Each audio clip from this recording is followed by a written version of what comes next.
clerk at the Hilltop Motor Inn had a face like he'd seen every kind of trouble check in and out of his 16 rooms, and he didn't blink twice when my son set my duffel bag on the counter and said, "He'll just need the one night."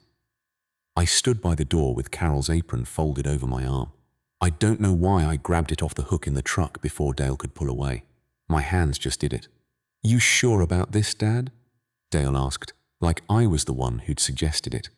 Like I'd asked to be left 40 minutes from my own house, with nothing but a bag Renee had packed for me that morning while I was out checking the mail. "I'm sure," I said. Renee was already back in the truck, my truck, with the engine running and the radio low. She didn't get out. She didn't look at me either, not directly. She'd looked at me plenty over breakfast, smiling, asking if I wanted extra coffee for the road, like a woman sending a man on vacation, instead of leaving him at a motel with a bar of soap the size of a domino. Dale shifted his weight. "We'll come get you tomorrow. Promise. Just need to handle some things at the house. And you know how Renee gets when there's too many people underfoot.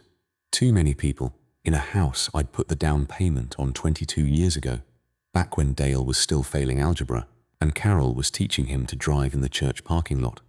I didn't say that. I said, "Drive safe." He looked relieved. That was the part that stuck in me like a fishhook. Not the leaving, but the relief on his face, like he'd been bracing for a fight that never came. He hugged me, quick and stiff, the kind of hug you give a man at a funeral when you didn't know him well. Then he was gone, taillights swinging out onto the highway, my truck carrying my son and his wife back toward a town I'd lived in my whole life. I did not cry. I did not call after him. I picked up my bag and turned to the clerk, a thin man named Pete, who I vaguely recognized from the Tuesday gas station crowd.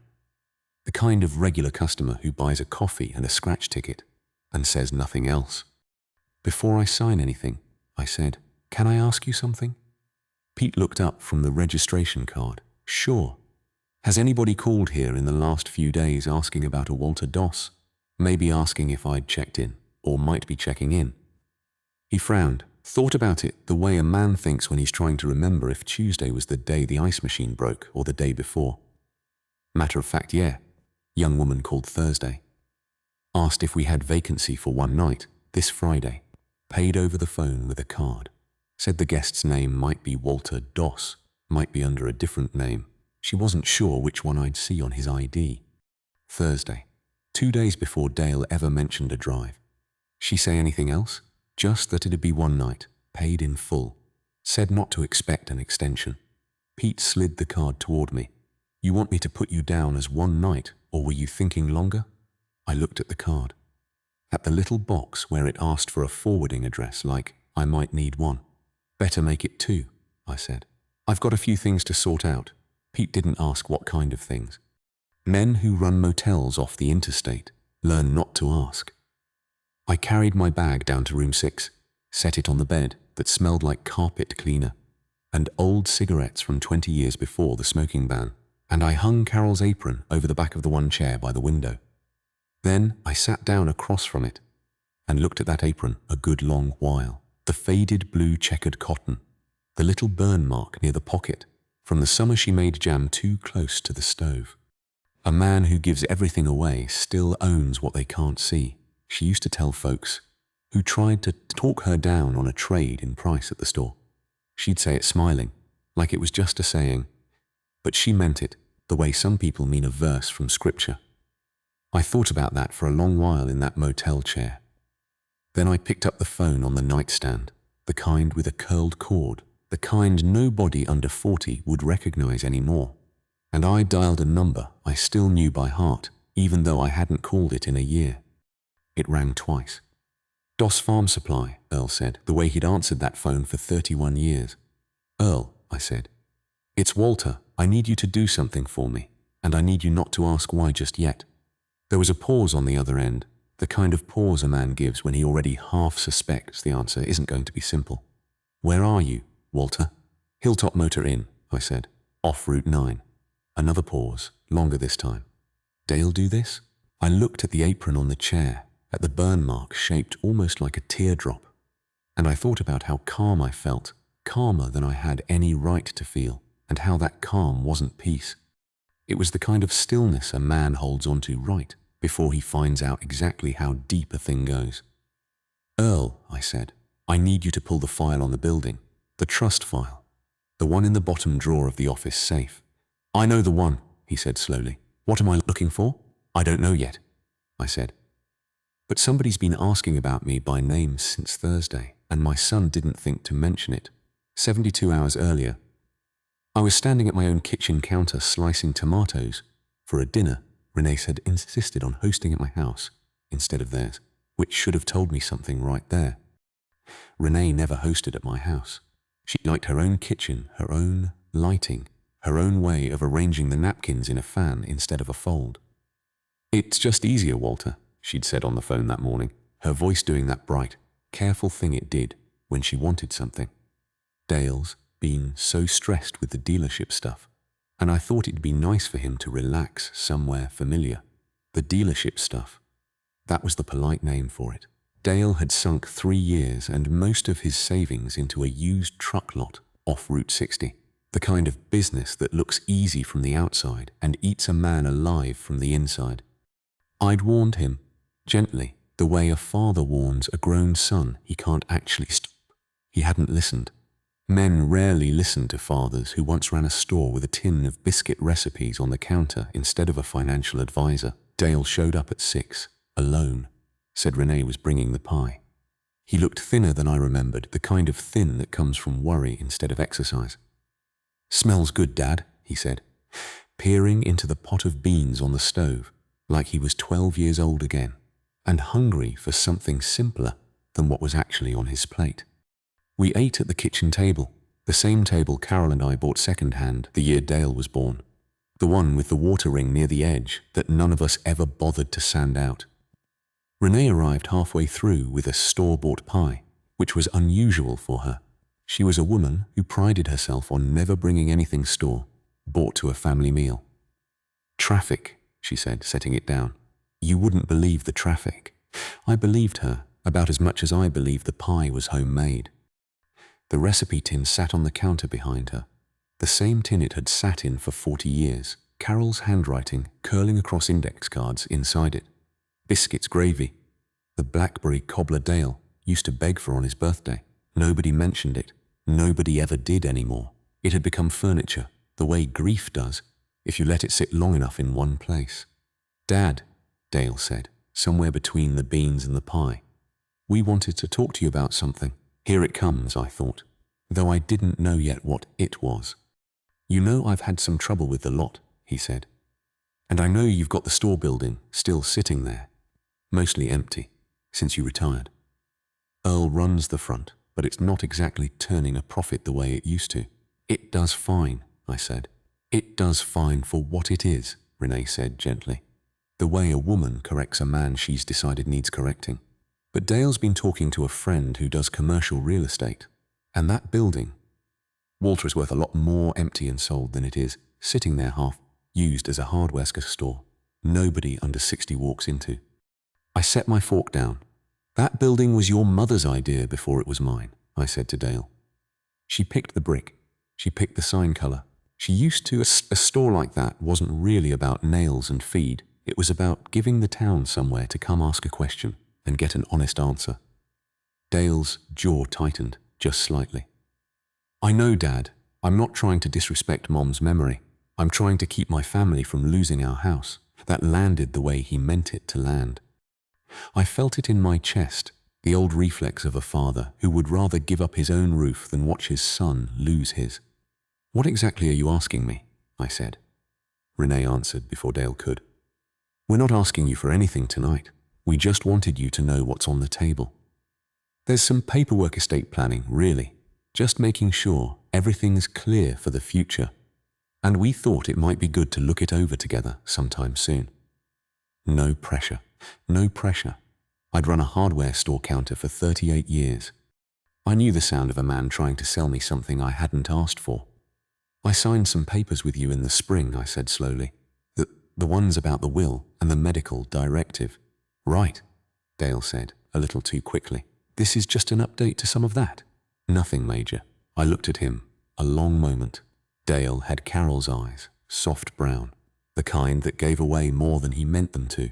Right then, they were doing exactly that, sliding toward the window, toward the door, toward anywhere that wasn't my face. "We'll talk about it," I said, which was not yes, though I let them hear it as something close to yes, because I wanted to see what they'd do next. After dinner, while Renee washed dishes, she insisted on washing, even though I had a perfectly good dishwasher. I caught Dale alone on the back porch. "Son," I said, "is something else going on? Something you're not saying?" He looked out at the dark yard, at the old tool shed Carol used to call my second office. "Things are just hard right now, Dad, that's all." I believed that part was true.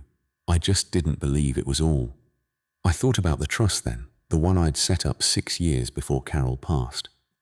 Back when my knees first started giving me trouble, and I started thinking seriously about what would happen to that building if something happened to me. I'd put it in a trust with one condition buried in the language, a condition my lawyer had insisted on, and I'd agreed to without much thought at the time. Any transfer of the property required my presence, in person, before a notary I had personally designated. Not a notary of convenience. Not just any name with a stamp. I never told Dale the details. I told him there was a trust. I never told him what was inside it, because at the time it felt like the kind of thing you only need to explain if somebody tries to test it. Standing on that porch, watching my son avoid my eyes over a conversation about a building his mother had loved, I had the first real flicker of a feeling I didn't yet have a name for. Not fear exactly. More like the sensation of standing in a familiar room and noticing, for the first time, that one of the doors didn't quite latch the way it used to. "You'd tell me," I said, "if there was something more to this than just talk." "Course I would, Dad," Dale said, and he even managed to look at me when he said it. I went to bed that night still mostly trusting him. That trust held for about 2 more days, right up until the moment he handed Renee my duffel bag and told me they'd come get me tomorrow, promise. The morning of the drive, Renee made coffee before I was even fully dressed, which should have been my second warning, since Renee did not make coffee at my house. She did not make anything at my house if she could help it, but there she was at 6:30, apron-less, hair already done, pouring 2 cups and setting one in front of my chair like she'd been doing it for years. "Big day," she said brightly. "Dale thought it'd be nice to take you for a drive, maybe out toward the lake. You always say you miss the lake." I did miss the lake. Carol and I used to go out there most Sundays in the fall, when the leaves turned and the water got that flat grey stillness that made a man feel like the whole world had gone quiet, just for him. I hadn't been since she passed. "That sounds nice," I said, and meant it, which made what came after sting more than it might have otherwise. While I finished my coffee, I noticed the duffel bag sitting by the front door. My duffel bag, the navy one, I kept in the hall closet, packed full enough that the zipper strained a little at the top. "What's that for?" I asked. "Oh, just in case," Renee said, not quite meeting my eyes, busying herself with the coffee pot. "You know, in case we decide to make a day of it, maybe stay over somewhere nice if it gets late." I let that pass too. A man can let a lot of things pass when he doesn't yet have a reason to believe his own family is capable of what's coming. Dale came down a few minutes later, carrying a folder I didn't recognize, manila, thick enough to hold a fair stack of paper. He set it on the kitchen table, right next to the spot where the recipe tin used to sit before somebody had moved it onto the counter overnight. "What's that?" I said, nodding at the folder. "Just some paperwork from Renee's cousin," Dale said. "The real estate guy. Nothing you need to worry about today. Today's just about getting you out of the house, relaxing a little." Renee reached over and slid the folder off the table, almost too smoothly, the kind of motion you only notice if you're watching for it. And I was starting to watch for it. She tucked it into her own bag, the leather one she carried everywhere, the one I'd never once seen her open in front of me. "What's in the folder, Renee?" I asked, keeping my voice easy, the way I used to ask a customer what exactly was wrong with a chainsaw before I told them whether it was worth fixing. "Just some listings," she said. "Comparable properties. Dale's friend pulled them together so we'd have an idea what the building might be worth if we ever did decide to look into selling. Nothing's decided, Walter. We just like to be informed. Comparable properties. For a building that, as far as I knew, wasn't for sale. We loaded into the truck around 9. Dale drove, Renee in the passenger seat, me in the back, like a man being chauffeured to his own appointment. The radio played low, some classic country station Renee usually complained about, and nobody complained that morning. About 40 minutes in, past the turn that would have taken us toward the lake, Dale eased the truck off the highway and into the gravel lot of the Hilltop Motor Inn. "Why are we stopping here?" I said. Dale's hand stayed on the wheel a beat too long. "Dad, listen, we've been talking, and we think it might be good for you to have a little space. Just for a bit. Things have gotten complicated, and we don't want you caught in the middle of it." "Caught in the middle? Of what?" I said. Renee turned around in her seat, and for the first time that whole morning, she actually looked at me. "We just need to handle some things at the house. It'll be easier without." She stopped herself. "Without me?" I finished for her. Nobody corrected me. I sat there a moment, looking at the two of them, my son and the woman he'd married, both of them suddenly very interested in the dashboard, the gear shift, anything that wasn't my face. I thought about the folder Renee had tucked away so quickly. I thought about the duffel bag, packed before I'd even asked for breakfast. I thought about Carol, and what she would have said if she'd been sitting in that truck instead of me, how she would have asked one sharp, simple question that cut straight through whatever story they were telling themselves to make this feel reasonable. But Carol wasn't there, just me, and a manila folder I hadn't been allowed to see, and a son who couldn't quite meet my eyes. "All right," I said. That single word seemed to surprise them both more than anything else I could have said. Dale's shoulders dropped, relief flooding his face the way it had at the motel counter later that day. Renee let out a breath she'd clearly been holding since the gravel lot. I got out of the truck without another word, and as I reached back in for my bag, my hand brushed against something hanging from the hook behind the driver's seat. Carol's apron. She used to keep it in the truck for the drives out to the lake, said. She liked having something of the kitchen with her, even out in the open air. I took it without thinking, folded it over my arm, and walked toward the motel office, while my son and his wife sat in my truck and waited for me to disappear inside before they pulled away. It wasn't until I was halfway across the gravel lot that the contradiction caught up to me. Comparable properties, Renee had said. Nothing's decided, and yet someone had called this very motel 2 days before, asking specifically for a Walter Doss, paying for exactly 1 night, no extension expected. You don't make a reservation like that for a man you haven't decided anything about. You make a reservation like that for a man you've already decided what to do with. Earl arrived at the motel a little after 8 that night, parking his old Buick crooked across 2 spaces the way he always did, like the lines on the asphalt were more of a suggestion than a rule. He came into room 6, carrying a thermos of coffee and a look on his face I hadn't seen since the year the bank almost called our loan during the bad winter of '09. "You eat anything?" he asked, setting the thermos on the dresser. "Not hungry," I said. He sat down heavy in the chair across from the bed, the one I'd draped Carol's apron over, and for a second his eyes caught on it and softened before he pulled them back to business. "I pulled the trust file like you asked," he said. "Walter, I need you to tell me what's going on, because what I'm looking at doesn't make a lick of sense with what Dale's been telling people around town." "What's Dale been telling people? That you're moving into assisted living over near Lexington?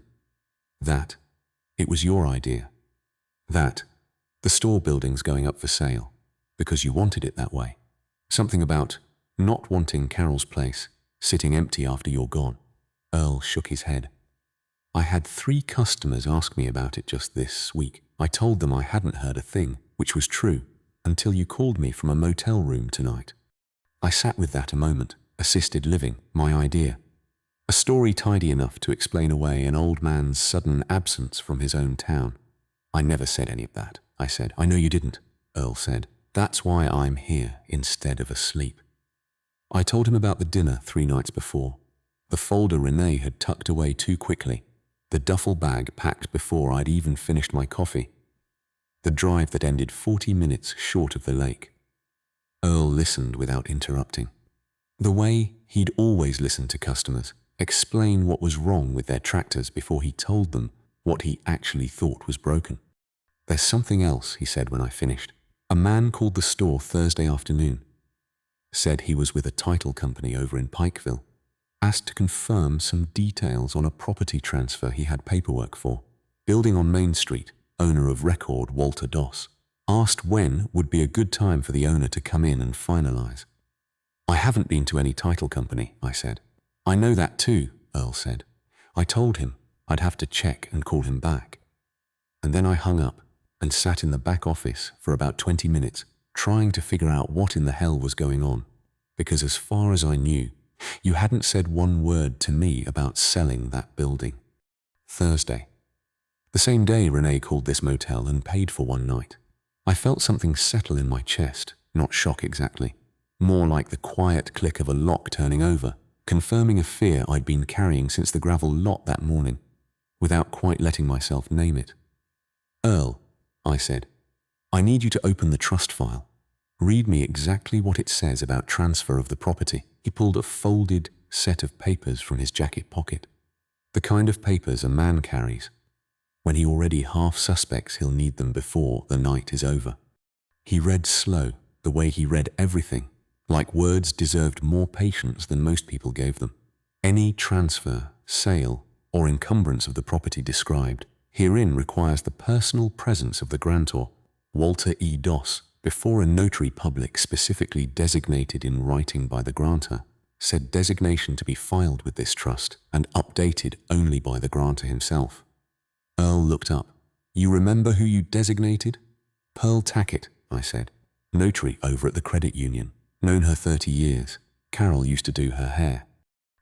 Earl nodded slowly. So unless somebody dragged you in front of Pearl Tackett sometime in the last 6 years without me hearing about it, there's no legal way that building changes hands. Then, how is there a title company calling about a transfer that's already in motion? That question sat in the room a long while, neither of us reaching for an answer, because the honest answer was the one neither of us wanted to say out loud yet, that somewhere between the dinner table and that gravel lot, somebody had decided the trust's condition was a problem to be worked around rather than a rule to be respected. I think, Earl said finally, somebody's trying to make it look like you already agreed to something you never agreed to. I thought about the spring papers, the ones Dale had brought over about the will and the medical directive. I'd signed those at my own kitchen table, no notary present, because none was needed for those, just my signature, and Dale's as witness. I tried to remember exactly what I'd signed, page by page, and found I couldn't recall every single sheet the way a man should be able to recall something with his name on it. Earl, I said slowly, do we still have a copy of everything I signed back in the spring? I never saw those papers, Earl admitted. Dale handled all that himself, said it was personal family business, didn't think I needed to be involved. Of course he had. I looked over at Carol's apron hanging on the back of the chair, at the small burn mark near the pocket, and I thought about her voice telling some red-faced farmer. He wasn't getting $1 more, off the price of a tractor part no matter how much he complained. A man who gives everything away still owns what they can't see. I hadn't given anything away. Not the building. Not my name on a document I'd never signed in front of Pearl Tackett or any notary at all. But somebody wanted the town, and maybe even my own son, to believe that I had. Earl, I said, tomorrow morning, first thing, I need you to call that title company back. Don't tell them anything. Just find out exactly what paperwork they think they have, and whose signature is on it.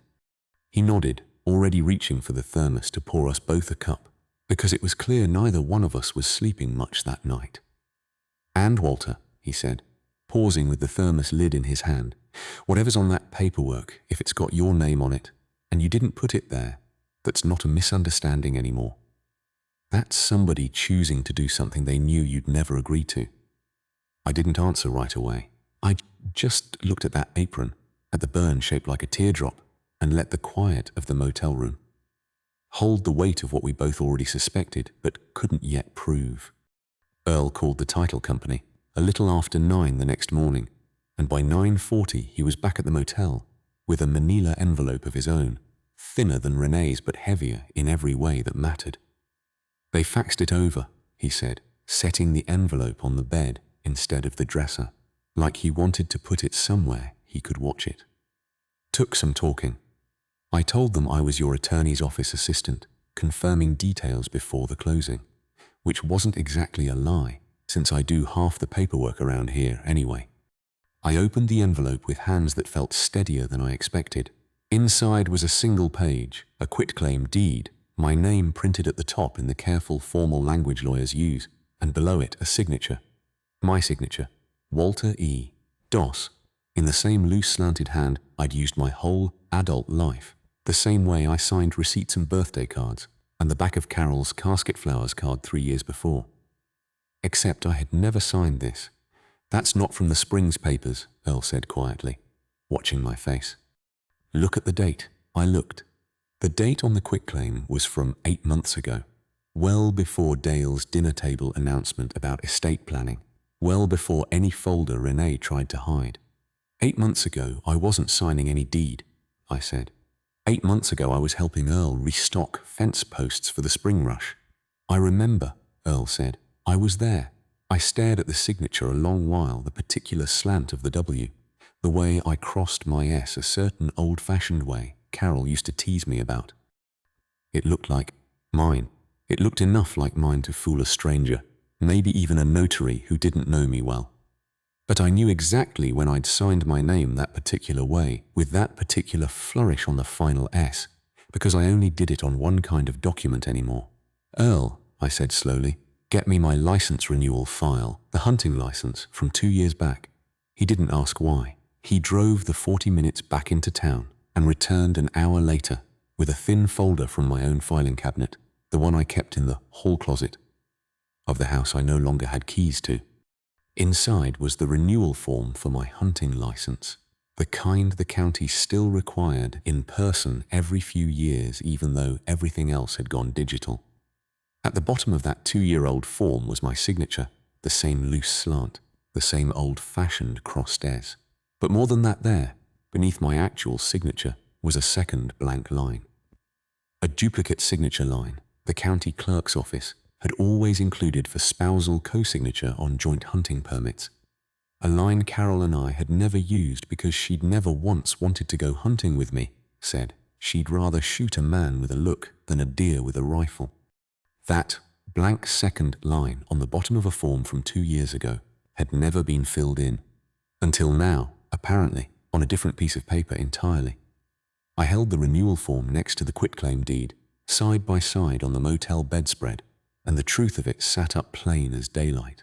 Somebody had taken that blank renewal form, or a copy of it, and lifted my signature off it, scanned it, traced it, however these things get done nowadays, and pasted it onto a document I had never seen, never read, and certainly never agreed to. Dale wouldn't know how to do something like that, I said, almost to myself. No, Earl agreed.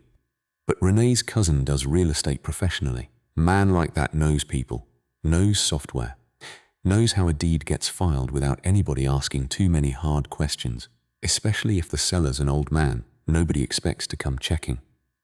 I sat down slow on the edge of the bed, the quitclaim in one hand, the renewal form in the other, and felt something shift inside me that wasn't quite anger and wasn't quite grief, but some older cousin of both. I had been calm at the motel the night before because I knew about the trust, knew its condition, knew that on paper at least, nobody could simply walk into a title company and sell my building out from under me without Pearl Tackett standing there to witness it.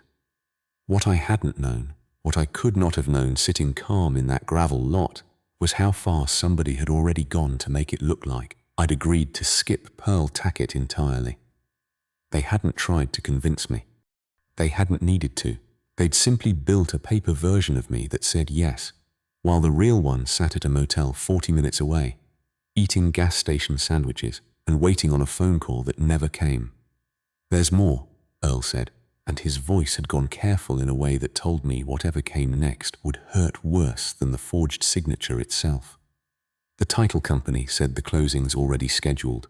3 days from now. They've got a buyer lined up. All cash offer," said the sellers, meaning Dale, listed as agent under power of attorney, were eager to move fast. "Power of attorney," I repeated. "I never signed any power of attorney." "I know," Earl said, "but it's listed right here in the paperwork they faxed, filed last month." I thought of Carol then, sharper than I had in months. The particular way she used to look at a man across the counter when he was trying to talk his way around an honest price. She would have known exactly what to say to Dale at that dinner table 3 days ago.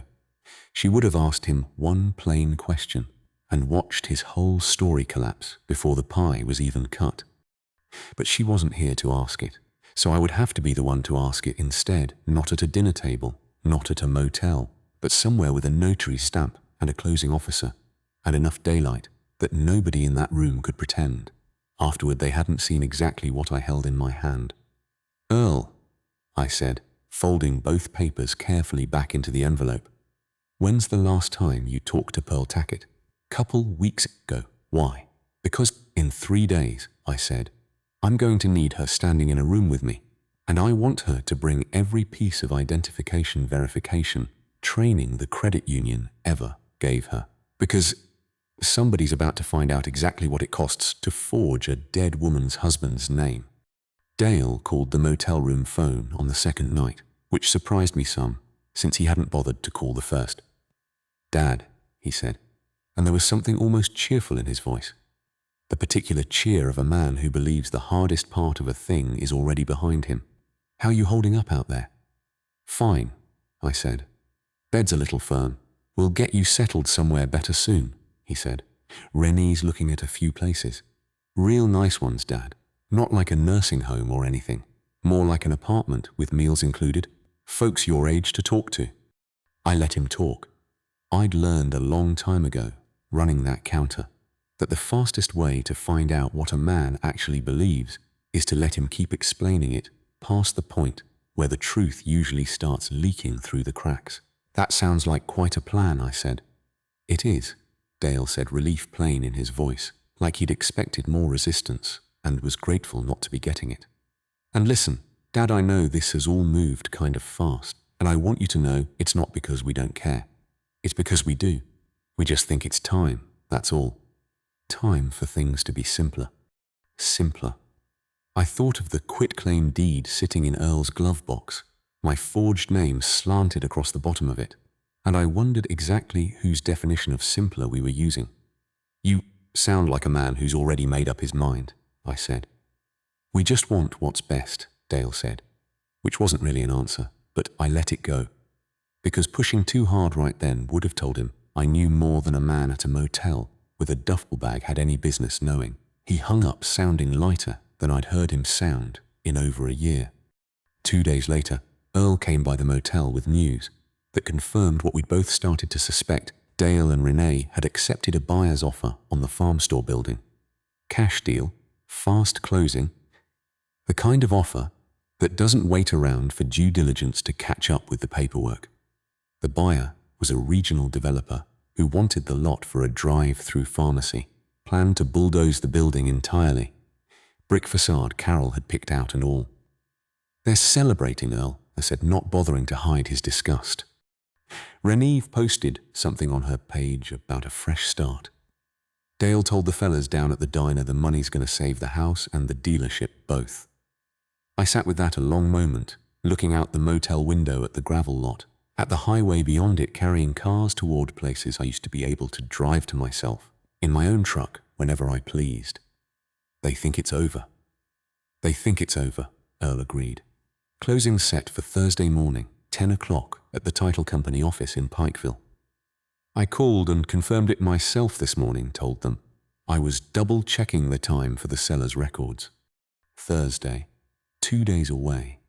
There was a part of me sitting in that chair with Carol's apron still draped over its back that understood exactly how this must have looked from Dale's side of things. A man drowning in debt. A wife terrified of losing the only house she'd ever decorated the way she wanted. An old building that hadn't turned a real profit in years. An old father who seemed, on the surface at least, too tired and too proud to fight much of anything anymore. From where Dale stood, this probably felt less like a betrayal and more like a rescue, a hard decision made for everyone's own good. The kind of decision a son convinces himself his father would eventually thank him for, once the dust settled and the bills got paid. That didn't make it true, but it helped me understand why he hadn't simply asked me outright 3 nights ago at that kitchen table. He hadn't asked because some small, honest part of him already knew what my answer would have been. "Walter," Earl said, watching me sit there too quiet for too long, "you've got every right to be mad as hell right now." "I'm not mad," I said, and meant it mostly. "Mad's for men who don't have a plan yet. You've got a plan?" I looked over at the dresser, where the manila envelope sat with the forged quitclaim and the old hunting license renewal tucked safely inside. "I've got Pearl Tackett's number," I said, "and I've got Thursday morning." Earl allowed himself a small, grim smile, the first I'd seen from him since this whole thing started. "What do you need from me?" "I need the original trust file, certified copy, the one with Pearl's notary stamp from 6 years ago when we first set it up. I need every invoice and ledger page you've kept from the store these past few years, particularly anything showing the building's still operating under my ownership, still paying its own taxes, still mine in every practical sense a court would care about. And I need you sitting next to me Thursday morning, because if this goes the way I think it's going to go, I'm going to need a witness who isn't family." "I can do all that," Earl said. "What about Dale? You going to warn him?" I thought about that question longer than I expected to. Carol used to say there were 2 kinds of mercy: the kind you give a man before he makes his mistake, and the kind you give him after, once he's standing in the wreckage of it, looking for somewhere safe to land. The first kind might have saved Dale from himself. I'd had 3 days to offer it, 3 days since that dinner table, and I chose instead to let him keep talking, keep believing his story was working, because some part of me needed to see exactly how far he and Renee were willing to go before I stepped in. I wasn't proud of that, but I wasn't sorry for it either. "No," I said, finally. "Not yet. He's had his chance to come to me honest. Thursday, he gets to see what honest looks like when it's not his to control anymore."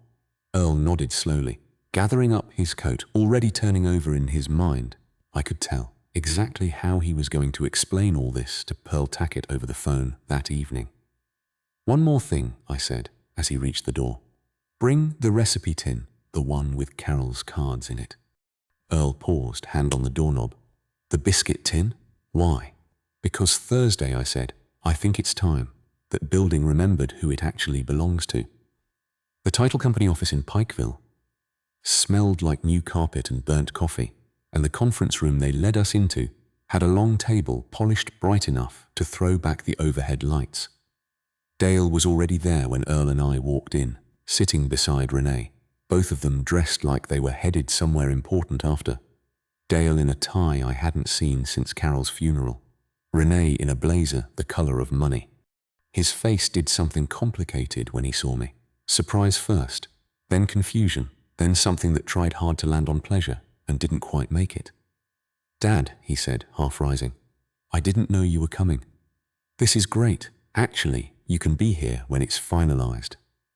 "Wouldn't have missed it," I said, and took a seat near the head of the table, Earl settling in beside me with a thick folder under his arm. Renee's eyes moved from me to Earl to the folder and back again, and I watched something tighten behind them, the particular tightening of a person doing fast math on what they don't yet know.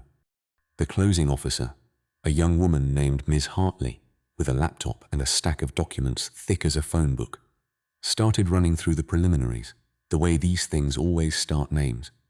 Property description, purchase price, the buyer's representative sitting quiet and patient at the far end of the table, like a man who'd done this 100 times and expected this one to go just as smooth. Before we proceed to signatures, Miss Hartley said. "I'll need to verify the seller's authorization documents.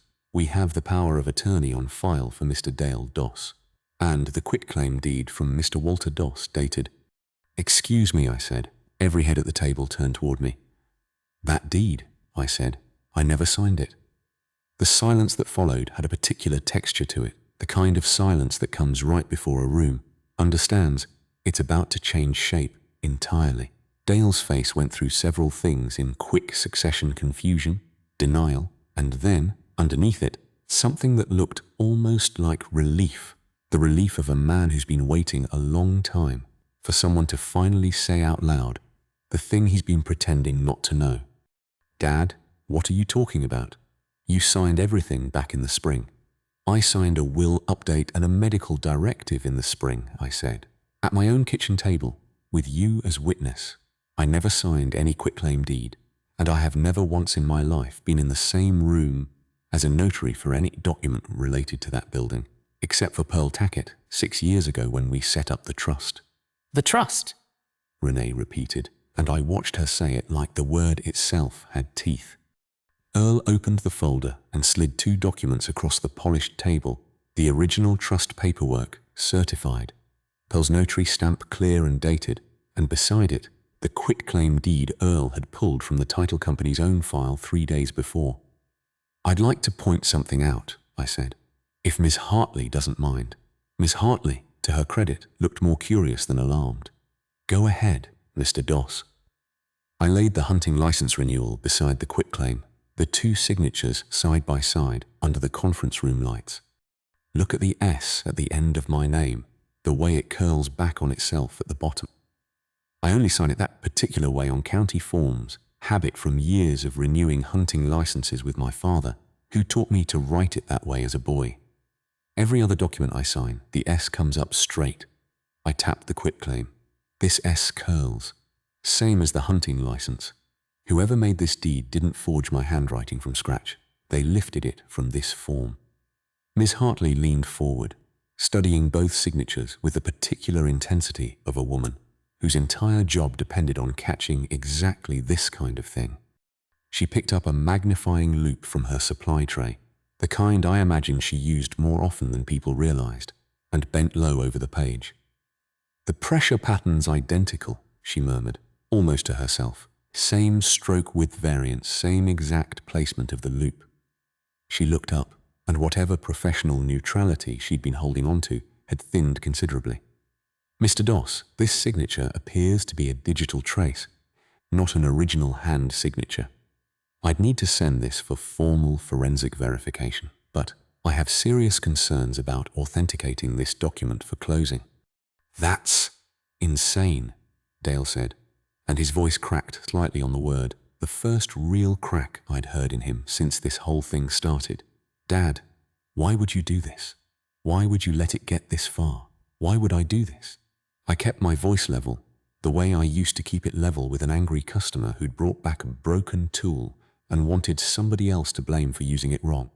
"Son, I didn't do anything. I was at a motel room for the past 5 days because you and Renee drove me there and kept my truck. I didn't forge anything. I didn't file any power of attorney. I have been sitting with Earl, going through paperwork I never signed, trying to understand how my own son ended up selling his mother's building to a man who wants to bulldoze it for a drugstore." Renee's composure finally slipped. "We didn't have a choice," she said, sharper than she probably intended. "Dale's business was going to collapse. Our house was going into foreclosure. And you were just going to let that building sit there half empty being sentimental about it. We didn't think you'd even notice for months." There it was. Not an accusation I'd forced out of her, but the truth arriving on its own, the way it usually does once a room gets quiet enough and scared enough. "You didn't think I'd notice," I repeated. "We thought you'd be settled somewhere comfortable," Dale said, quieter now, the fight draining out of him. "We thought by the time you found out it would already be done, and we could explain it to you calm, and you'd understand it was for the family." "For the family," I said. "Dale, that store was your mother's idea before you were even born. She picked the brick. She kept biscuits in a tin on that counter for 40 years. so this town would have somewhere that still felt like somebody's kitchen. You didn't ask me to save your business. You decided I'd say no, so you decided to make sure I never got the chance. The room had gone very still. Miss Hartley had quietly closed her laptop. The buyer's representative was gathering his own folder with the careful, unhurried movements of a man who already understood this closing was not happening today. And Renee had her hand pressed flat against the table, like she needed something solid to hold on to. Given the authentication concerns, Miss Hartley said carefully, "I'm going to have to suspend this close in pending forensic review of the signature and verification of the power of attorney filing. Mr. Doss," she looked at me, "given that you've stated under record that you never authorized this transfer, and given the trust documentation requiring notarized presence, I'll also be flagging this file for our compliance department. This may need to go to the county for fraud review." Dale's face had gone the color of old paper. "Dad," he said, and his voice had lost every bit of the cheerfulness it carried on that motel phone call days before. "What happens now?" I looked at my son a long moment, and underneath the anger, underneath the betrayal still sitting raw in my chest, I felt something else stirring too, the old stubborn love a father carries even for a son who's disappointed him in ways he never thought possible. "Now," I said, "we find out what kind of man you're going to choose to be, once the easy way's been taken off the table." The county fraud review took the better part of 2 months to work through, and I won't pretend those were easy weeks. There were phone calls from a detective with a flat, patient voice asking me to confirm dates and signatures.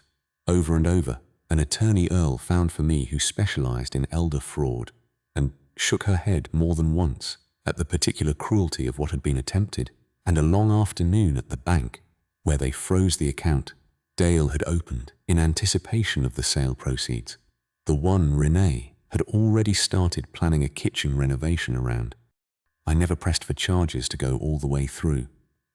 The detective made it clear early on that I could have, that what Dale had done using a lifted signature to forge a deed, filing a power of attorney, I never authorized, was the kind of thing that could put a man in real legal trouble, not just family trouble.